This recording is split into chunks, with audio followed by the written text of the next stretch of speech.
Hello, আসসালামু আলাইকুম everyone. Welcome to my blog series 13। আমি ইয়ানা আনু, নোয়াখালীর মেহেদি আর্টিস্ট। আমার ক্যাপশন দেখে আপনারা বুঝতে পারছেন ব্রাইডের হাতে গ্রুমের নাম না লিখে আমি আব্বু আর আম্মু লিখেছিলাম। এটা আমার করা একদম বেস্ট একটা কাজ ছিল।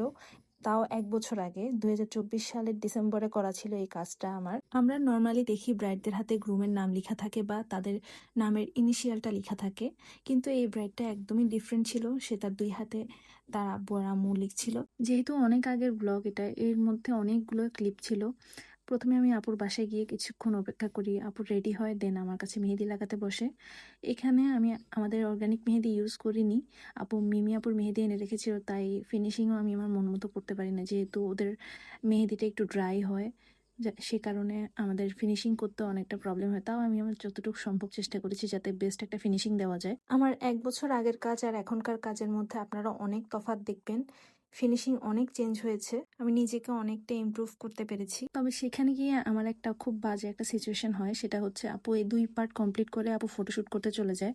অলমোস্ট 4 থেকে 5 ঘন্টা আমি আপুর জন্য ওয়েট করি, জাস্ট আপুর আপার পার্ট আর পায়ের ডিজাইনটা করবো বলে। আপু ফটোশ্যুট করে এসে নিচে যায়, নিচে গিয়ে আমরা যখন বসি, দেন হচ্ছে আপুর বাড়ির আশেপাশের মানুষজন এবং আত্মীয় স্বজন সবাই এসে আপুর সাথে ছবি তুলছিল। যেই কাজ আমার শেষ হওয়ার কথা ছিল প্রায় সন্ধ্যা 6টা অথবা বিকাল 5টার মধ্যে, সেই কাজ আমি শেষ করি রাতের 10:30টায়। তার মানে আপনারা বুঝতেই পারছেন কি পরিমাণ আমার অপেক্ষা করা লেগেছে। যারা আমাদেরকে ওয়েট করাবেন, 30 মিনিটের পর থেকে আমাদের ওয়েটিং চার্জ অ্যাড হবে 200 টাকা করে। যাই হোক, লোয়ার পার্টে আপু আব্বু আম্মুর নাম লিখলেও আপার পার্টে কিন্তু নিজেদের নামের ইনিশিয়াল এবং ভাইয়ার নামটা লিখে। সবকিছু শেষ করে আপুর কাজ শেষ করে আমরা খাওয়া দাওয়া করে আমি আমার বাসার উদ্দেশ্যে রওনা দিয়ে দিই।